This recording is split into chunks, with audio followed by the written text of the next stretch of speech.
Hello, everyone. Welcome to PRM Chats. Again, this is probably our third PRM Chat edition, and we're doing a very special series for the month of May. For the month of May, we're celebrating the Strong Women Need Support the Most campaign, and of course, it's a campaign to celebrate mental health awareness, and of course, feature and showcase the strong women. You know, the strong women that need support the most. Many times we don't ask for that help. Many times we don't know we need help the most, but we do. And so we are here just to kind of celebrate the strong woman and to make sure that she is highlighted, to make sure that she's supported, to make sure that she is valued during the month of May. We'll be sharing many stories that many of you have seen our videos with many, local and prominent women leaders, just sharing their stories about what it means to be a strong woman. And of course, who are the strong women in their lives. So I hope you are enjoying that series. Hope you're checking out those videos as a part of our social media campaign.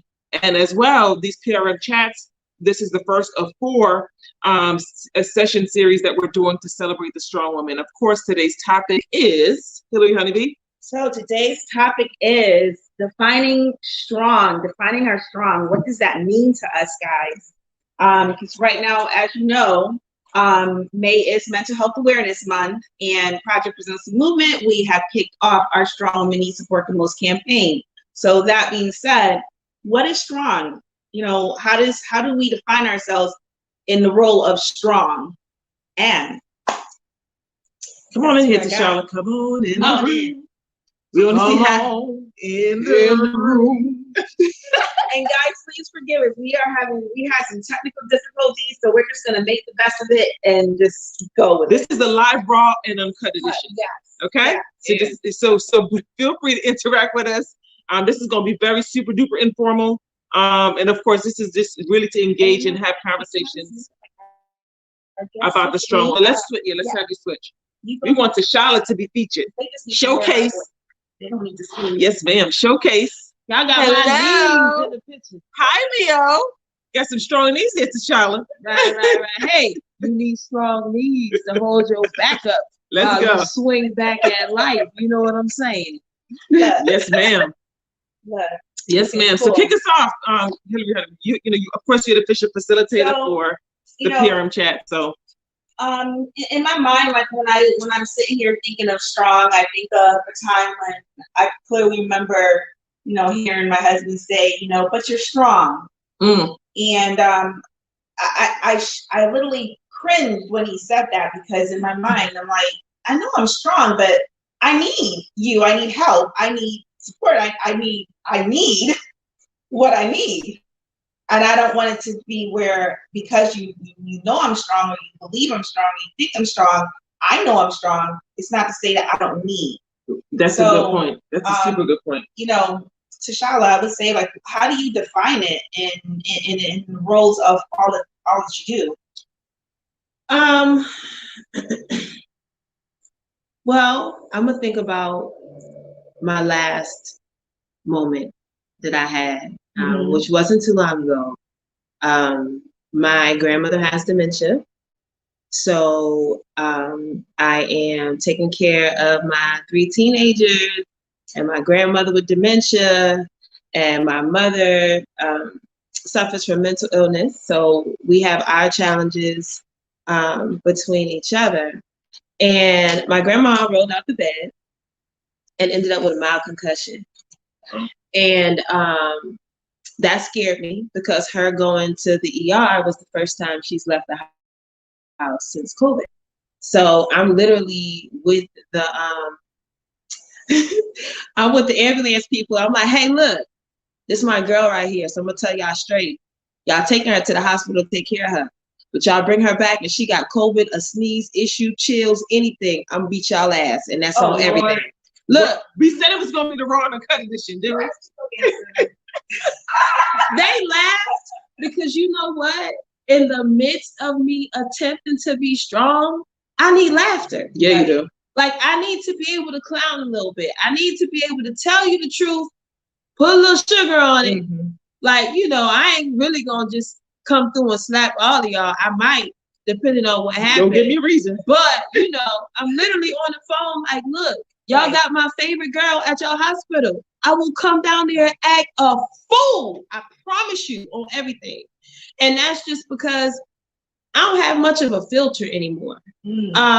I think in life you go through various phases where you utilize what you have and you learn lessons.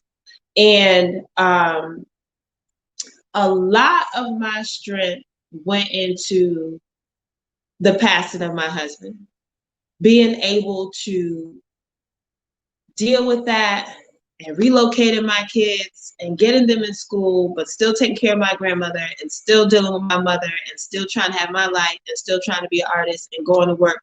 You know, all of that. I used a lot of my juice at that time. So when my grandmother was at the hospital, and this was like a couple of weeks ago, I didn't want to go. I didn't even want to walk through the doors. Wow. Because the last time I had been to the hospital was when I went with my husband. And I didn't even realize that last time until they were like, are you going to meet us down there? And something in me shook. Wow. Got triggered. So, you know, I was just with my kids and I'm like, yo, I can't move off the couch. Like, I'm scared, but I got to handle some things. And I think the misconception is that we're strong, but it is not strength. It is the ability to make decisions whether you want to or not. Exactly. That's it. Right? And that is people who struggle. They're not struggling with being strong. They're struggling with making a decision. When that pressure comes on you, there's no running. You have to decide. You have to choose which path you're going to go on, and then you got to walk that shit out. So I'm on my way, and I was at the Pen to Profit Writers Conference. I couldn't even finish the conference because my grandma had failed that Saturday morning. So I just went back, like, I missed you, but I was upstairs in the room. And Charlotte, let me stop you for a second. Guys, share this live. Tag someone and get someone needs to hear this. There's somebody that's struggling with this very same thing right now. This need to be strong and show up and having to wear these multiple hats and the choices. They're having to make the choice. Yes. You know, being forced to make choices. That right there hit home, T'Challa. You know, that whole day, that whole Saturday was choices, because I was supposed to go to the workshop with Tiffany. And so, like, I had spoke to her the following day, but I felt good. When I woke up in that morning, my energy was high. I was ready. I was full. Right, I remember. And we'll be talking about it. I was so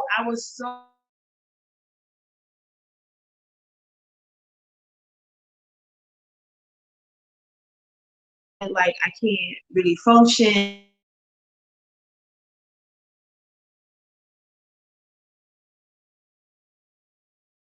I didn't want to get dressed up. I wanted to cry. And so, because everything that was going on around me was not space where I could actually do that and not have to discuss why I was crying, I realized I can't be around you. I know you have good intentions, but right now I needed to be by myself doing what I do for me in my moment. And that is a decision for me. I loved everybody. I loved everybody at the conference. I wanted to go back and just give them of myself because I enjoyed it so much. I wanted to go to my friend's birthday party to celebrate her because life is just that important and I don't like missing moments. Right. I wanted to go to the all black gala. I had my black dress in my bag. I brought it, but I didn't want to get dressed. That's not what, that wasn't your assignment. That wasn't your assignment. Yes. I couldn't put the mask on. That wasn't your assignment. I was not ready to be the T'Challa that everybody else is accustomed to seeing. Trust me. I was not ready to be the T'Challa who smiles and jokes and laughs and has poetry. I wasn't ready to be that. I was snot crying, grieving T'Challa. I was granddaughter T'Challa. I was concerned about my family. to shop. Yes. I was widow having flashbacks. These are pieces of me that I don't give to you all because it's mine. Mm-hmm. You think I'm strong, but it's not that I am strong.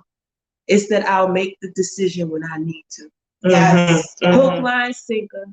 If it's going to cause me to bleed or cry, I will make the decision that needs to be made in the moment and walk it out.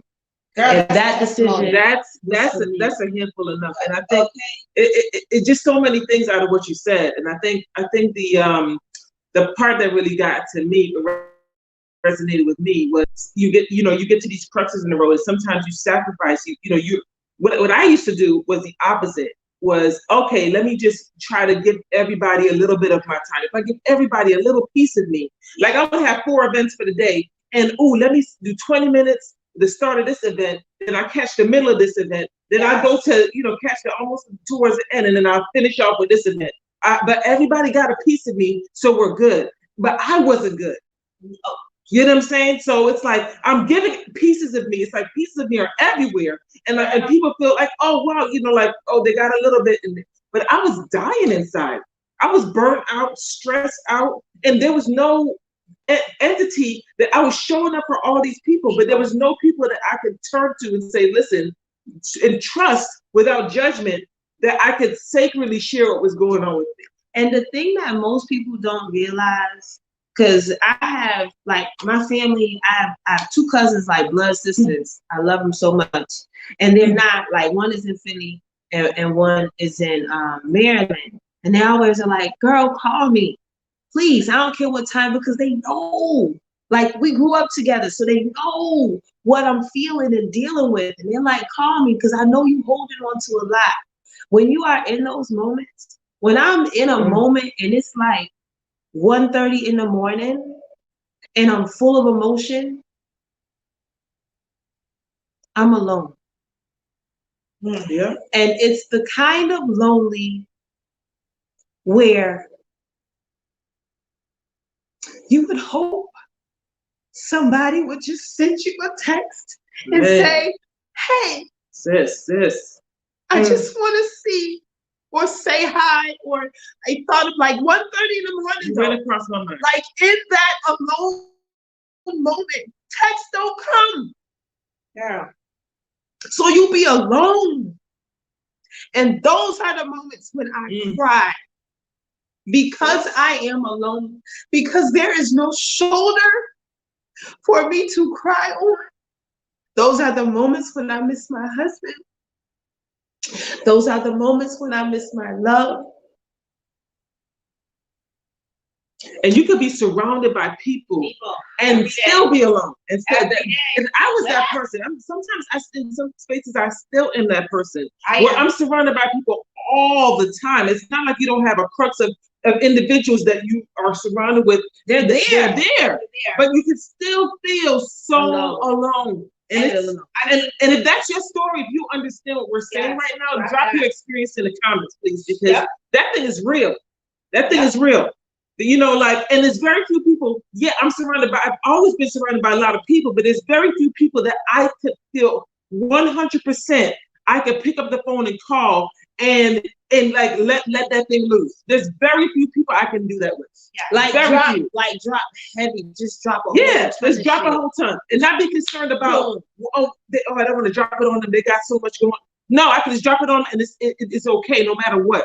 There's very few people I can do that with. Very few. Yes, I 100% agree with both of you at every level. When I tell you, maybe it's an Aries thing, or maybe it's a woman's thing. Maybe it's a strong woman's thing. Strong woman's thing, right? Yeah. But when I hear both of you talk, I totally relate, because I can't tell you the number of times where I wake up in the middle of the night, and even with my husband laying like right next to me, I'm up in the middle of the night, just staring out the window. And my head is going 1,000 miles a minute on what am I planning for next? What am I doing next? And in that moment, it's like, who do you turn to? You call someone at 2 a.m., 3 a.m. in the morning and be like, hey, girl, talk. You know, you don't want to bother anyone because of the fact that, because first it's gonna frighten them. yeah, Because the first thing you'll think is, what's wrong? What's wrong? Who's hurt? You know, who is Like, injured? like Hillary's my accountability partner, but I'm never gonna call her 2, 3 in the morning because she got a husband. And I'm like, I'm not gonna wake her and her husband up. They got work to the next so day. what ends up happening is you pack it, right? Yeah, And you say, I'll talk to her tomorrow afternoon. exactly. Right? And then tomorrow afternoon come and y'all laughing and talking and you realizing, I don't want to bring that back. I don't want to go Yeah. back there. I don't want to go back there. I don't want to bring it back. yeah. So what ends up 100% happening is a lot of times these women that you think are strong hold on and pack up so much. It's compartmentalization. Yes. That's what I call it. Yeah. We pack up so much, right? And then we go to lunch and the waitress get our drink wrong. Really silly. And all hell break loose. And you like, damn, sis, it was a Pepsi, it was a diet Pepsi, and you wanted Pepsi. She coming back with, no, fuck that. Get my drink right the first time. Can't she read? No, girl. All that you That had is on me TV. all day. But 9 times out of 10, when somebody's manifesting that way, Yeah. it's because they're looking for power and control over this area because another area lacks it. So let's just put that on the table. That's another elephant in the room. Let's just make that one on the table. And, you know, when you show up and there are all these power struggle issues, and you know you have to be showing who you are and have to show up a certain way, and you know, like you have to like put your power on your chest and wear it, like, you know, like a badge of honor. Like, you know, let people know that I'm the powerful one in the room. Or, you know, people show up that way, it's because they don't necessarily have those spaces of power in other areas of their life. And Yeah. Someplace else, the badge is gone. Yeah. So, you know, they flex in smaller rooms, but not in the room where they need to flex that. And so you endure all these things, you cry in the middle of the night, you're lonely, and all that happens, and then Can we see what people are saying in comments? eventually. So Barbara says, real talk, transparent talk. Real talk, transparent talk. Barbara says, and with that statement, there lies your strength. Girl. It's in there. It's in getting through it. It's in being able to shed the tears. It's in being able to find the moment in the next day where you do bring it up and you do release it. So for me, it was being able to have a quiet moment with my love and say, I don't want to be strong. Like, I'm not strong right now. And to hear him say, you don't have to be. You don't got to be strong right now. Listen, when you're in a relationship with somebody and they give you permission to not have to be and put on that superwoman cape, now that's relating in relationship. Yes. Because that means that person understands that that's how you normally show up. And they're giving you room, space, and permission to put that down when you need to. And that's an amazing way to relate. You know what I mean? Like, I honestly don't think men understand that we women need that space, and they don't really grasp it. Some do, but for the most part, I don't think most men really grasp it, which is why we women struggle. There's a and for some people on here, might be you know your husband, but it might be just your spouse. It might be your partner, it might be your wife. You know, it's another scenario. So yeah, there's a balance to that. There's a balance to that because I learned going through, and as I learned going through, I taught my husband because he didn't know. So we would struggle and go through emotionally, and we were okay with seeking help from the outside. So we did go to, like, our church had this marriage counseling group of couples. And I always talk about this because this was the most valuable lesson we learned in that class. And the one thing they told us is that when you feel that argument coming and you feel it well enough, somebody needs to call a strife break. Ooh. And when they call the strife break, you have to stop and hug. Just hold each other. Don't say Which is nothing. totally opposite of probably what you feel in that moment, right? Like, yeah, you have to stop and you have to hold each other and don't say a word 5 minutes. Hillary, can you do this? I believe it was you, Dr. Bates, that told me you have to know if you want to hit that reset button. Boom. Oh, Lord Jesus, that reset button has come in handy. It's some real stuff. And it was, and in a lot and it's of your times, relationship, and you hit the button when you need to hit it. Yes. It's not dictated on anybody else's relationship but your own. No. But it is in that moment where you say stop Mm. and you get quiet, you're able to hear where your real pain is coming from. Yes. We react emotionally, but we never get quiet enough to get to the real source of where our real pain is coming from so we can heal for real and move forward progressively. So when you are seeing people and when you're seeing me, let's stop with the people stuff. We're going to get real specific. Mm-hmm. When you're seeing me and you're seeing that I have strength, it's because I have endured a weak moment. I have endured going through. I have endured damage. I have endured emotional pain. Mm-hmm. I have endured something. I have looked it in the face. I have called it by name. And then I have remembered who I am mm-hmm. and what is in me and what shall not defeat me, mm-hmm. no matter how much it comes against me. Whose you are. So you have to, and I don't know about nobody else. I'm a very open believer, but when it comes to the root source of my strength, I'm a Christian. The source of my strength is God. The source of my love, the source of the joy that you see, the source of me being able to sow seeds and give into other people, my compassion that I feel, the only reason I feel any of that is because I fully understand the agape love of God. I understand unconditional love. Yes. Love where it don't even be deserved. Yes. But it is still given in grace. In grace. Make no mistake, I'm not going to let you screw me over. Mm-hmm. However, I'm still going to move and grow in love. And in understanding that, I understand how much I love myself. So if I'm going to love myself, I have to be honest with myself. Mm-hmm. And I have to face what's hurting me, what's painful. I have to be able to take moments and say, let me pull away, because right now I'm not going to give you good energy. Right. Like when everything was popping off in 2020, I'm a revolutionary. By just what's in my blood. My name is Tashala. There was no mistake when I was given that name, none whatsoever. And I believe that with my heart and soul. So when everything started popping off and people was out there in the streets, guess what? I can't do that. I can't do that. Number one, I don't believe it. Number two, I'm mad. So I'm not going to be able to go out there in peace and hold a sign and all of that bullshit. I'm coming out there with pure fire and I'm going to fuck something up.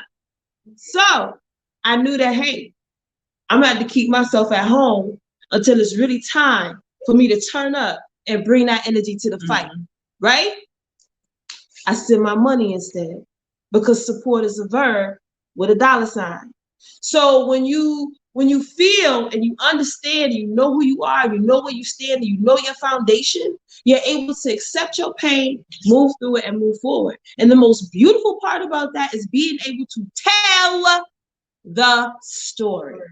Amen. I could sit here and cry with y'all and tell y'all how scared I was for my grandmother. She 84. I'm gonna tell y'all to y'all face. When she go meet her creator, I'm gonna need some time. I don't even know how I'm gonna feel. I don't even know what I'm gonna do. I might not need no time. I have no idea. But it's gonna cut me deep as hell. Yeah. Even I remember when I was young, before my grandfather passed, and my grandfather was my cut buddy, okay? Like we would laugh, we would joke, we would crack jokes on my grandmother, we would crack jokes on the ladies at church. If y'all watching, haha, we talked about you. But hi Maxine, hi Mia, we see you. Hey ladies, hi, I love y'all. But I always knew that I would have to let him go one day, and I would need to prepare my heart for that. But I knew that I would be able to handle that. I know Mia's going through a similar situation with her dad right now. I never thought about my grandma leaving. As much as a reality that is, maybe it's because she's so feisty, and I always like, man, that lady gonna be here longer than everybody, still cussing and fussing. But I never even considered it in my mind. And now I have to consider it. Yeah. And like Real. when she had the mild concussion, another triggering moment, they wanted to do a 24-hour observation. And the nurse called and she said, do you know if she wants to be revived? Man. If she flatlines? Mm-hmm. And for those who don't know, I had to make the decision to pull the plug for my husband 3 times. And that was the most difficult, emotionally painful thing. It's like false hope. Wait, no, but I have to, but I don't want to, but I got to make this choice. That's why I said strength is making a decision when you don't want to. Yep. So the lady on the phone with me, and I'm sitting here thinking my grandmother's 84. If she goes, let her go, right? First off. Then the lady come back and she says, well, we can do chest compressions. We can do this, we can do that. And I'm like, wait a minute. Don't start giving me options because now I don't know. You asking me too much. And now I'm just in tears and I don't want to talk to you about this no more. Right. That's okay. She said, that's fine. And she left it alone. But we have to be able to allow ourselves to be free in what we feel so we can face it and deal with it and then learn and move on. Yeah. That's where you get wisdom. Wisdom is applied knowledge. If you know, apply it. If you know better, do better. Otherwise, you're not wiser. You ignorant. You ignorant as hell. If you don't like nobody telling you that, change it. That part. Okay, now. That, I think Tashauna said a lot. all of those parts. All those, I mean, single drop. That's one of the hardest things you have to do in life. She said I had to do that with her parent. Well, probably with mom and father, yeah, both. So, guys, again, if you're just joining our Project Resiliency Movement chat this particular Saturday, we're talking about strong and, you know, what does it look like in your life? You know, so, you know, drop your stories in the comments and share with us. Maybe tag a friend, you know, tag a few friends, tag anyone that you folks feel that needs to hear this. Yeah, this whole conversation about being strong, what it means. Because how do we even define this thing? Strength, being strong is vulnerability. That part. Yeah, that's what being strong. Everybody thinks being strong is this that was one of my roadie. questions. What are the characteristics or traits of a strong woman? Vulnerability. Honesty. Thank you. That was about to be my second word. Honesty.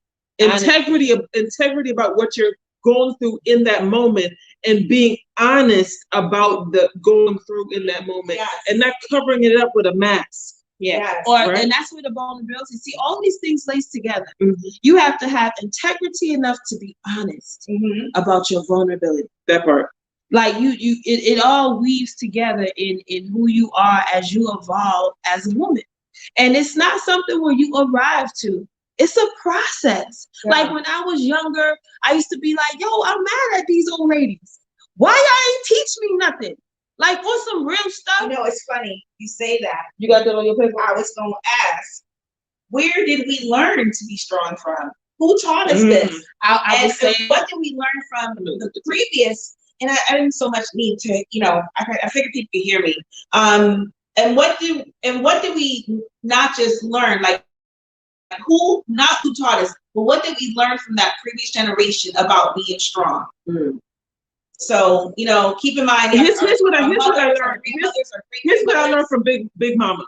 And Big Mama could be, you know, for every culture. You know, every culture has their version of a Big Mama.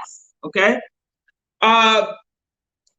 Big Mama valued the economic standpoint of keeping the family together over a lot of the things that were happening in the family. You know what I mean? Like, so they value the fact that, okay, I think we'll be better together, even though there's a lot of messiness and bullshit and dysfunction and toxicity happening in the family.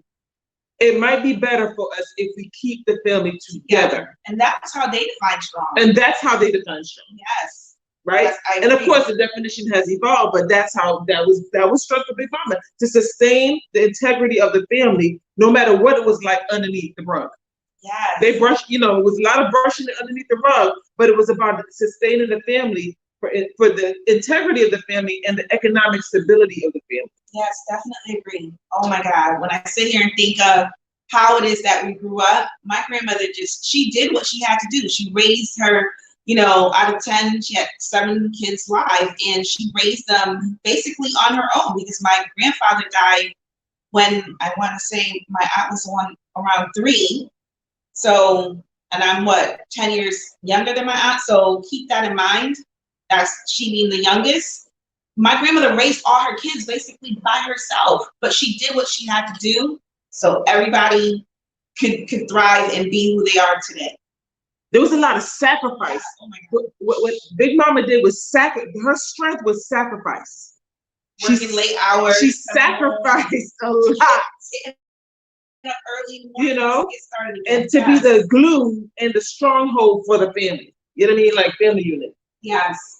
Yeah, I don't think I've ever grieved anyone the way I've grieved my grandmother, because she was literally the foundation of of the person that I am today.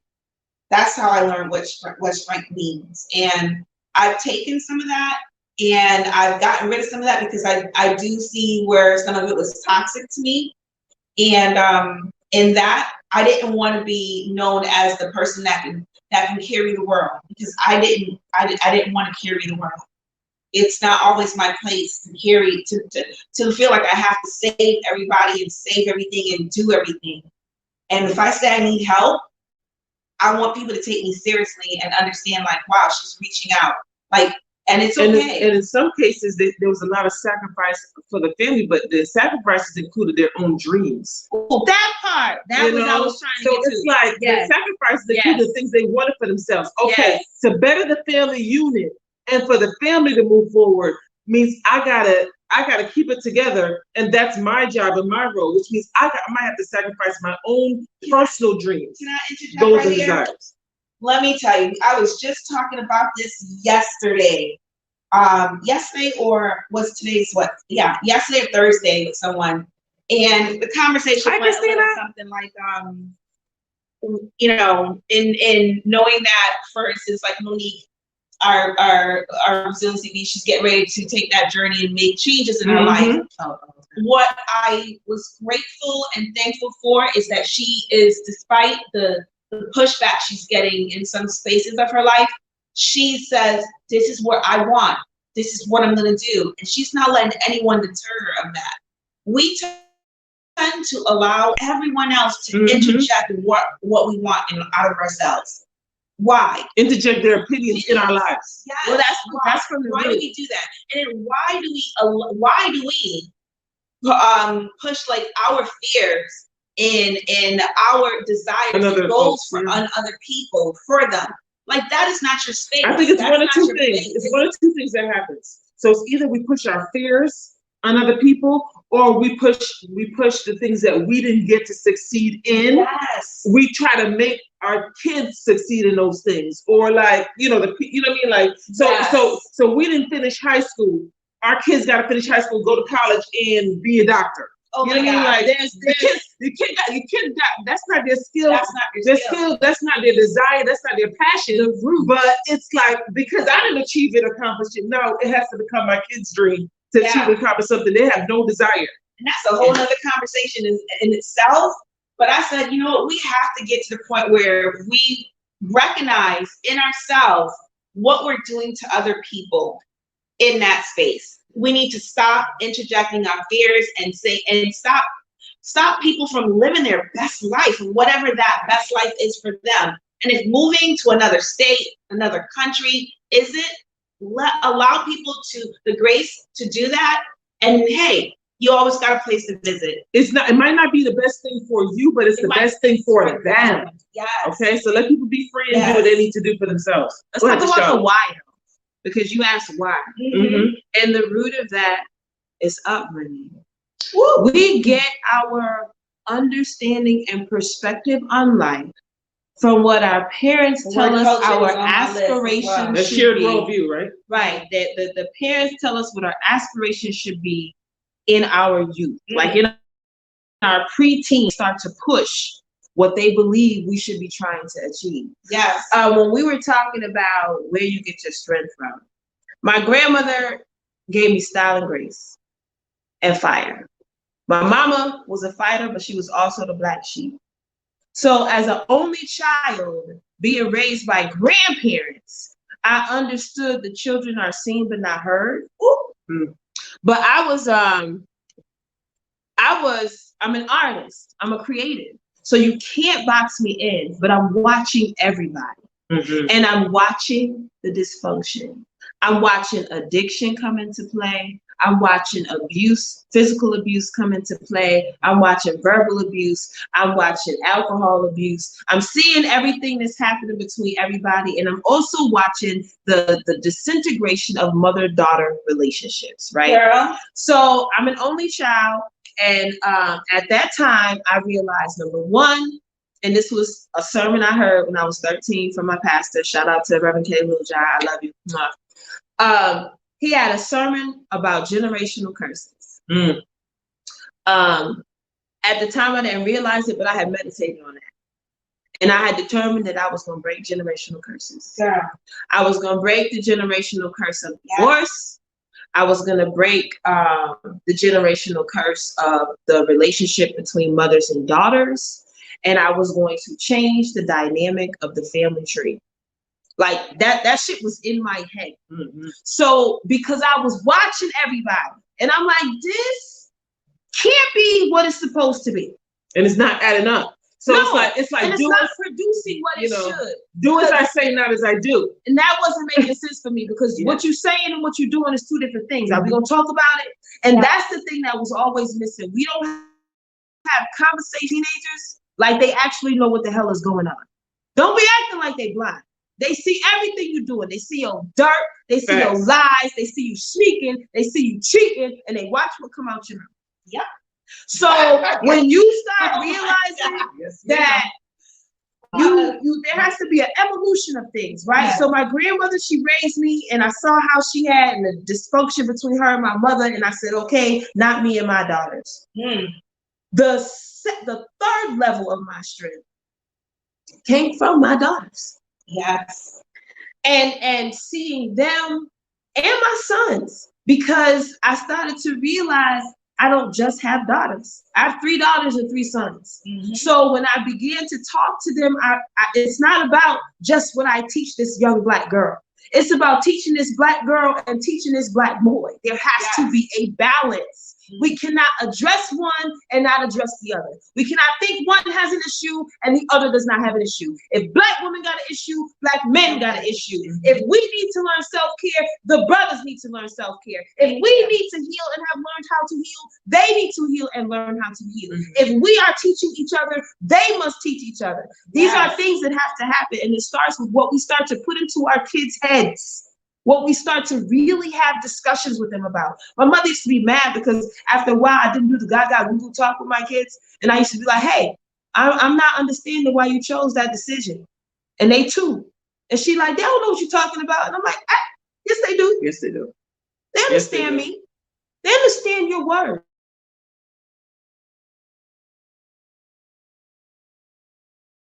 Real conversations with your children and you accept their truth.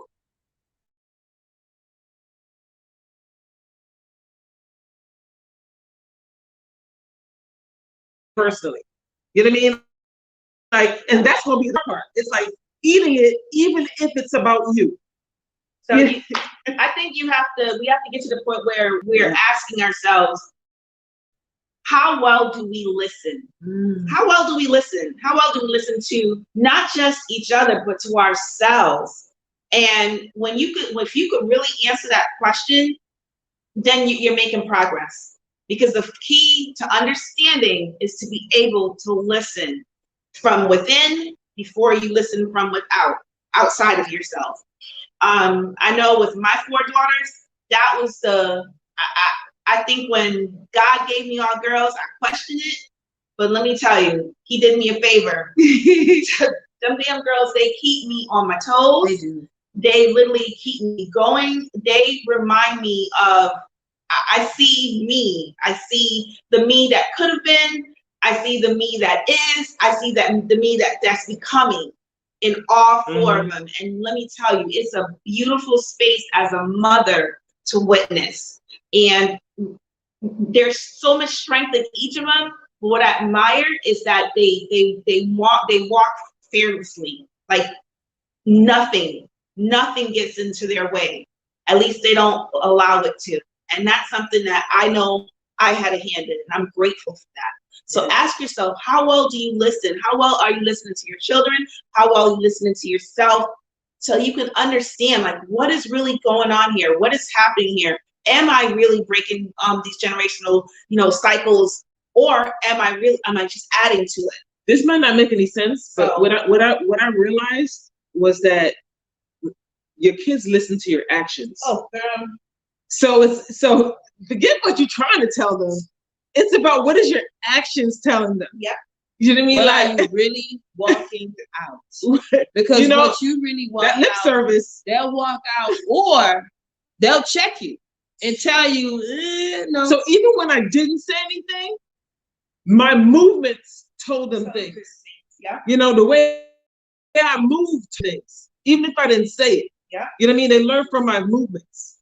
Because my son will tell me that all the time. Yeah, Mom, I just watched what you did. And like, that's how I learned how to. I'm like, how did you learn to do that? He'd be like, I watched your movements. So it's like, you have to realize that they're watching your movements, and they're taking they're taking their I guess whatever they decide to go on based on how you move your actions. They even know your emotional triggers. Facts. They know your triggers. Like, I didn't even realize it the other day, and I came into the house and a triggered me, and my daughter was mad about it. Not mad at me, but mad because she saw how the trigger affected me. Yes. And she went into regulation mode. That's why I call it a general. But and she was just like, do you see what just happened? And I was like, no. Yeah. This is my Gemini. Yeah. She was like, you're not paying attention. And they saw and they would see. And even when the gentleness of my heart is giving too much, they'll be like, don't do that. Don't give them that. Mommy, you do too much. Sit down. Like, I'll be like, I can't sit down. This person need this. I gotta send an email. And she like, you just got home. Sit down. That was my other question. How is it fitting in? How is the strong woman mentality fitting into your self-care? Taking time. Look. I mean, snatching my time. Denise says real talk. It's and mine. Said, come on now. It's mine. A lot of times, like, and this is something that I'm trying to teach my daughters now. It took me until I got to about 40 to get into my awakening, right? My moment where I nixed everything. And that's where I started to deliver that straight truth to people, because I'm not going to hold on to this. You about to understand why they're mad. You about to understand that what you just did was bullshit. And I'm going to call you out. I'm going to call you out, your mama and your grandmama, because I don't have time for y'all to keep walking wrong, right? Right. I can't have you keep walking wrong, and then you walk wrong, teach wrong, and now it's just more wrong, perpetuating itself. I can't have that. So if you come in my presence, I'm going to tell you the truth, and I'm going to check you. So I have my kids keeping me leveled and helping me to check myself and to disconnect from everything. Because a lot of times we aren't mindful of the vampires when you're a giver. You can't even recognize them. Energy because vampires. they appreciate it. They have gratitude, but all they do is withdraw. Suck it and dry. Christina Sam says sometimes you need to listen to your children. They know you well better than others. Yeah. They do, because they live with you. You are your most transparent self with your children. Yeah, so absolutely. If you allowed yourself to have real open conversations with them, you will be so enlightened. Like my kids, if it wasn't for my kids, I probably wouldn't really fully understand the various different gender identities. I wouldn't get it at all. But they have an understanding, and the understanding comes from them having friends. It's one thing when you're going through something emotionally, physically taxing, like I have been going through for the last couple of years, and then your kids are seeing you come out from that, underneath that, and then my son told me the other day, Mom, I'm really proud of you. Like you're making moves, and I see you changing things, and I see you shifting, and I see you making decisions not only that are in the best interest of us, but in the best interest of you. They see you're happy. Yes. And Real he said, happy. he said, I'm proud of you, Mom. The fact that he's a young Black man, Yeah, telling his mom this, yeah. that, whatever meant girl gets him, everything. that's They a see it. lucky girl. They see Yeah. it because energy recognizes Yes. energy, no matter what. Yes. And the children within your home, whether they're yours or not, recognize your energy. And they Absolutely. feed off of it. So if you off balance, they off balance. If you dysfunctional, they They're dysfunctional to a higher degree. That's the thing that we always forget. Children take it to the next level, right? So like my grandmother did her thing, and then my mother came and she did her thing, and I came and I did my thing. I was an only child. I gave birth to 6 children. I took it to another level, right? So Yep. now I have 6 kids. Guess what they're gonna do? They're gonna take it to another level. I can't have them taking it to no janky level. I can't have them ignorant going up, trying to make everybody else ignorant because I didn't take the time to heal and deal with myself enough to be able to guide them appropriately. If you have children in your care, you have a duty to get your head right. You know when you ain't right. You know it. You know it. You know when you're off. Yeah. That shit is like poison. It's And when you're red. off, everything around you is off. It's like you're the orbit. Yes. It's like Yes. it's like you are the orbit. It's red. It's like you're the sun. When Basically. you and lie, all the other planets around you will be off. when you lying to yourself, all of that shit, it has a consequence. So being strong and getting to that place where you are honest with yourself is so liberating. But the thing that you have to realize is that there's a price to getting free. There And is. you're gonna have to What are you determine, willing to sacrifice is always my question. are Because you you're gonna have to willing? sacrifice some things for your Are you freedom. willing to For that pay the liberation? price? Yes. For that liberation to happen, for that revolution to happen, and that evolvement in you to happen, you have to let some things go. Oh and that's my God, really let me tell you. and my Some sacrifices have been you real. gonna be like, it's Some stuff gonna gonna hurt. It's gonna hurt. You're gonna be in pain. You're gonna be in turmoil. It's gonna be I'm raw. gonna tell you right Let's just now. say that. But It'll be worth it. you cannot take that baggage That's a the choice. next level. Remember, you started the conversation. You It's started a with choice. it's a choice. What Yes. you gonna choose? What you gonna choose? Are you gonna choose to wallow in that same self-pity that you've been wearing like a goddamn wig? Or are you gonna take that thing off, shave your head, and deal with it? Pack right. That part. Like, because the thing that you have to realize, It's baggage claim season. if you determine that you're ready to really deal with it, there is someone who will help you get through and point you to more resources to help you get through. There is no reason for you to struggle in this thing by yourself. We're not here chatting just because we want to chat. Well, we are, but yeah. No, it's intentional. It's intentional. Yeah, There's a definitely purpose. intentional. You know, when people get before you and they are sharing who they are, there's a purpose to that. And I always believe if one person get the message, then I have done what I was supposed to do for the day. Absolutely. I've done it. The intention hit home. You got to hold on to that thing. You got to hold on to your peace. You got to hold on to your joy. You got to hold on to your happiness, because you are the only person that's going to guarantee you make it. Everybody else is going to cheer whatever you put together. So if you put bullshit together, they're going to cheer the bullshit on, right? But if you decide that you're going to make it, everybody else is going to decide, you know what? You're going to make it. You're trying to make it. And I'm going to make sure I cheer you on so you make it too. There will be lonely moments. Those are unavoidable. But like the good books say, joy come in the morning. You be all right. Go on and shed them tears. It's okay. Cry, baby, cry. Please. Charlotte, thank you But cry, so much. but as Jamila Gooden says, cry with faith.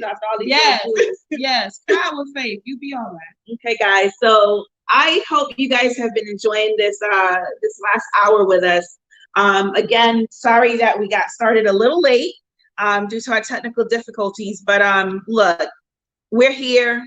We wanted to have this uncandid, raw, uncut conversation with you. And we hope that you took something from it. And before I put the closing in, Dr. Bates, is there anything you want to say? I would just say, as you're defining your own strong and strength and making those choices, give yourself grace, Girl, because it's going to be some hard sacrificial decisions that you're going to come up on as you're moving in your strong woman journey and process.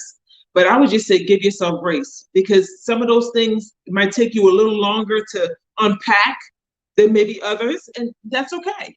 But again, as long as you make a choice, you cannot not make a choice. That's 100. That's where the toxicity seeps in. That's where the dysfunction continues to happen, when you decide not to make a choice. And the choice is making a choice. You have no choice but to make a choice. But again, give yourself grace if it doesn't come and flow in the time and sequence that you want it to. Because some things are emotionally going to be harder to separate yourself from than others.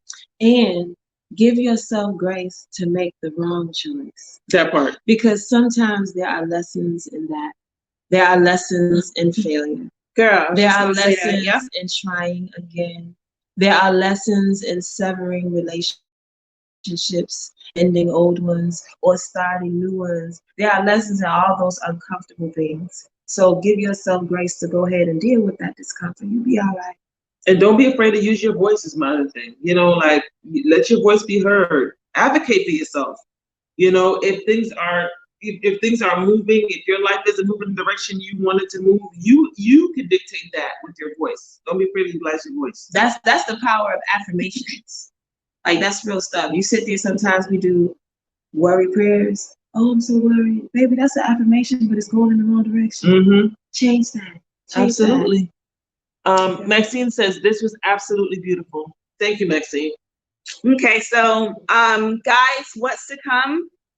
Project Resiliency Movement, guys, we have our spring bonfire dated for May 22nd. Don't miss it. Let me tell you, I need all the prayer warriors on deck that we will have great weather that afternoon, okay? Look, pray, y'all. I believe in prayer. The power of prayer is powerful. So May 22nd, we're going to drop the link for the bonfire in the comments. I believe tickets are $25 per person, but if you bring a guest, it's $40. Yep. So it's 2 for $40. So bring your bestie.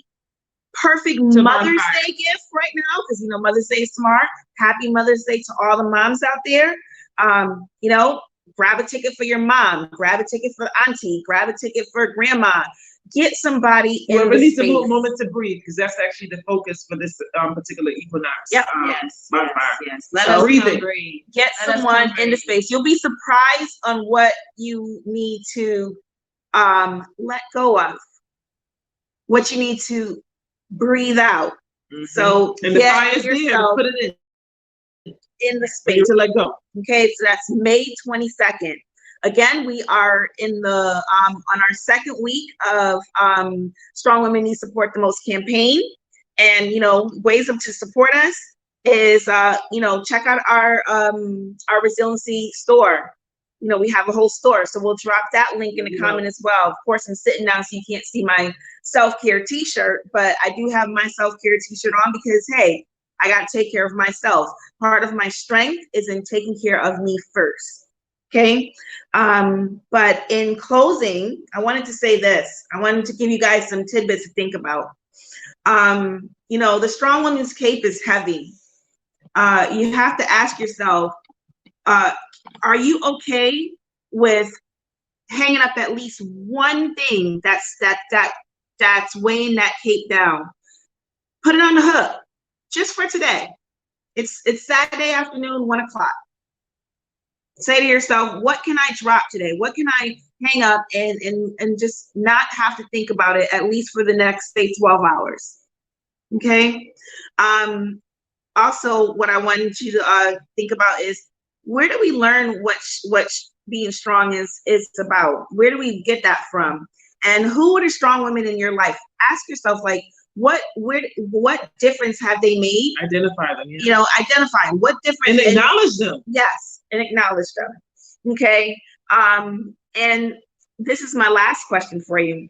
ask yourself, when was the last time you actually picked up the phone of a strong woman that you know and said, pick your phone and ask her, how can I help you ease your burden today?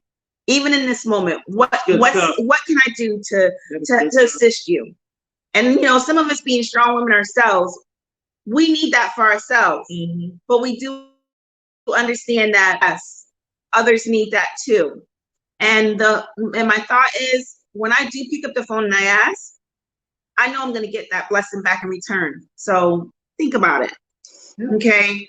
And this is what I'll finally leave you guys with. A strong woman is one who feels deeply and loves fiercely. Her tears flow just as abundantly as her laughter. A strong woman is both soft and powerful. She is both practical and spiritual. A strong woman, in her essence, is a gift to the world. So if you remember nothing else about this conversation, I hope you remember that you are a gift to this world. Just focus on that in itself. And as we approach Mother's Day, which is tomorrow, and of course in my book it's every day of the year, right? Remember that you are a gift, and without you, the rest of the world can't exist. So take care of yourselves, ladies, and have a wonderful rest of your weekend and Saturday.